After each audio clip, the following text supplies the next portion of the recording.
Hai semuanya, Assalamualaikum. Kembali lagi di YouTube channel Nana Majnun.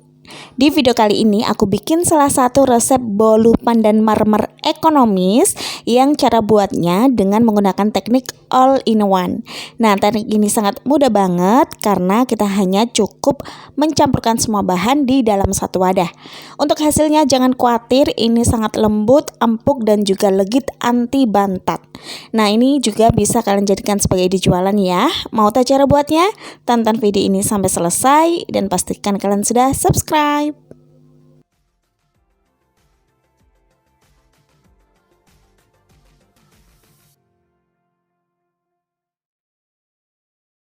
Pertama yang kita siapkan adalah loyang. Di sini aku sudah menggunakan loyang dengan diameter atas 22 cm dan sudah aku olesin dengan margarin serta aku bubuhkan dengan tepung terigu tipis-tipis.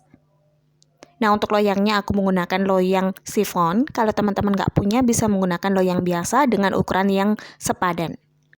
Selanjutnya kita ke bahan utama. Di sini aku menggunakan 5 butir telur utuh. Pastikan telur yang kalian gunakan masih fresh dan bukan dalam keadaan dingin. Kemudian tambahkan dengan 160 gram gula pasir. Ada 1 sendok teh full SP. Untuk SP-nya kalian juga bisa menggunakan Ovalet ataupun TBM. Nah, untuk tepung terigunya aku menggunakan 175 gram tepung terigu protein sedang. Lalu aku tambahkan dengan 35 gram susu bubuk. Di sini aku menggunakan merek Denkau. Selanjutnya, untuk bahan cair di sini aku menggunakan 110 ml santan dengan kekentalan sedang. Nah, jika semua bahannya sudah masuk, langsung aja kita mixer dengan kecepatan rendah ke sedang, kemudian perlahan kita setting kecepatannya di kecepatan yang paling tinggi.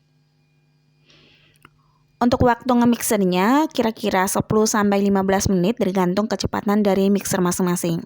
Nah, di tengah perjalanan ini aku matikan terlebih dahulu dan akan aku bersihkan untuk samping-samping dari wadahnya. Itu kan ada tepung yang belum terjangkau oleh mixer, kita bersihkan agar semuanya terjangkau. Nah, setelah itu bisa kita mixer kembali dengan kecepatan yang tinggi sampai teksturnya kental, putih, serta berjejak. Dalam proses ini, bahan yang paling penting dan harus diperhatikan adalah bahan pengembang. Di sini aku menggunakan SP yang baru, jadi mungkin hasilnya bakal lebih cepat untuk mengembangnya. Kebalikannya, jika kalian menggunakan SP yang sudah lama ataupun sudah pernah dibuka tapi sudah lama nggak dipakai, itu biasanya akan susah untuk mengembang. Jadi, sekali lagi pastikan SP-nya dalam keadaan bagus. Nah, setelah kurang lebih 10-15 menit, adonannya sudah putih, kental, dan berjejak. Bisa dilihat ketika diangkat gagang dari mixernya, dia itu bisa turun secara perlahan. Dan ini teksturnya sudah bagus banget, tidak terlalu encer dan juga sangat kental. Nah, jika sudah seperti itu, akan aku ambil sekitar kurang lebih 2-3 centong. Ini akan aku sisihkan karena nanti bakal aku buat adonan motif coklatnya ya. Untuk membuat adonan motif coklatnya, di sini aku tambahkan dengan setengah sendok teh pasta di sisi. Setelah sudah merata warnanya, langsung aja ini aku pindahkan ke dalam plastik segitiga agar nanti lebih gampang untuk menuangkan. Untuk bahan selanjutnya, ini ada 100 ml margarin yang sudah aku cairkan dengan cara ditim di atas air panas. Untuk cara ngetipnya jangan terlalu lama agar teksturnya tidak bening. Kalau bening biasanya nanti hasil dari bolunya bakal seret. Kalau masih butek seperti ini biasanya nanti hasilnya lebih enak dan juga moist. Nah, lanjut, ini bakal aku tambahkan sedikit adonan utama lalu aku aduk-aduk. Ini adalah salah satu cara yang paling gampang untuk memancing adonan agar nanti dalam pengadukan lebih gampang dan juga lebih cepat. Aduk perlahan aja. Untuk adukannya aku menggunakan teknik aduk balik. Jadi diaduk dari bawah, di bawah ke atas. Langsung seperti itu sampai semua bahan cairnya tercampur dengan merata. Selanjutnya bakal aku bagi menjadi 2 bagian sama rata. Dan ini salah satu warnanya akan aku tambahkan dengan pasta di sisi. Aduk secara merata seperti ini. Kalau teman-teman kepengen rasanya lebih enak, gunakan coklat bubuk ya. Untuk coklat bubuknya dilarutkan dengan air panas sebanyak 1 sendok makan aja. Langsung ditambahkan ke adonan utamanya. Tapi kalau kepengen lebih hemat, bisa menggunakan pasta di sisi aja, udah enak banget. Nah, selanjutnya untuk wadah yang kedua, ini aku tambahkan dengan pasta pandan. Untuk masing-masing pastanya, aku takar kurang lebih setengah sampai 1 sendok teh. Nah, jika sudah warnanya tercampur dengan merata seperti ini, tandanya adonannya sudah siap. Jangan terlalu lama diaduk ya, biar tidak encer. Nah, kalau sudah selesai, langsung aja kita tuangkan ke dalam loyang yang tadi sudah disiapkan terlebih dahulu. Tuangkan secara bergantian antara adonan pandan dan juga adonan coklatnya.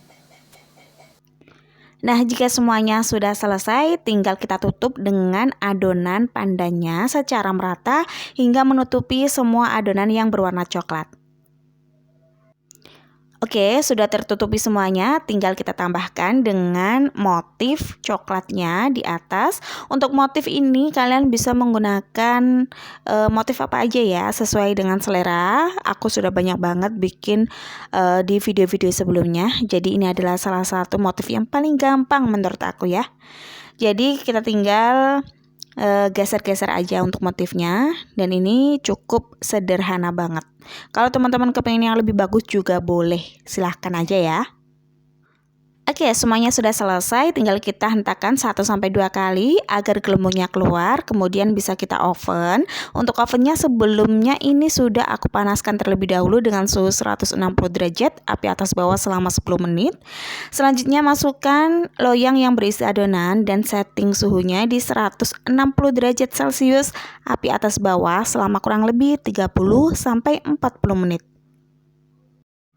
Setelah kurang lebih 40-45 menit, bisa kita cek kalau permukaannya sudah kering dan adonannya sudah matang, bisa kita keluarkan dari ovennya. Dan selagi masih panas, jangan lupa dihentakkan selama 3 atau 4 kali agar bolunya tidak mimpes atau mengkerut. Selanjutnya bisa kita lepaskan langsung dari loyangnya dengan cara disisir sampai merata di tiap ujung permukaan loyang. Setelah diambil, langsung aja tengahnya juga kita perlakukan secara sama, yaitu kita sisir sampai merata. Dan untuk dasarnya kita iris dengan menggunakan pisau yang tipis hingga bisa terlepas. Nah, ini aku ceroboh banget, seharusnya aku menggunakan cooling tray untuk membalik, tapi aku pakainya baking untuk alas itu ya, alas kue jadi. Ini ada salah satu atau salah bagian yang mengelupas, mohon maaf banget, tapi nggak apa-apa karena ini nanti hasil akhirnya bakal aku bagi-bagi dan aku masukkan ke dalam plastik OPP. Jadi nggak masalah ya, tapi buat teman-teman yang bikin buat hantaran atau buat dijual, pastikan hati-hati. Kalau ngebaliknya, pastikan menggunakan baking tray aja ya. Nah, untuk hasil akhirnya kurang lebih seperti ini. Bisa dilihat sendiri, tekstur dari bolu pandan marmernya sangat lembut banget, sangat lentur. Jadi ketika dipegang, dia itu bisa kembali ke bentuk semula. Empuk banget. Untuk irisannya aku menggunakan irisan tebal. Jadi kalau dijual kalian bisa menghargai satu irisannya 2.000 sampai 3.000 rupiah, atau bisa disesuaikan dengan harga bahan dasar di daerah masing-masing. Oke, ini aku bukain ya. Jadi untuk teksturnya sangat lembut banget, empuk, dan ini tentunya tidak seret sama sekali karena tadi aku menggunakan margarin yang ketika dilelehkan tidak terlalu cair. Nah, itu ya kuncinya di situ kalau nggak mau seret. Kalau terlalu cair nanti hasilnya bakal seret banget. Nah, kalau untuk dijual jangan lupa di packing dengan plastik OPP dan kasih dengan stiker biar lebih cantik. Nah, udah selesai ya teman-teman. Terima kasih sudah menonton video aku hari ini. Mohon maaf kalau banyak kesalahan. Jangan lupa tonton video aku selanjutnya. See you next video. Wassalamualaikum warahmatullahi wabarakatuh.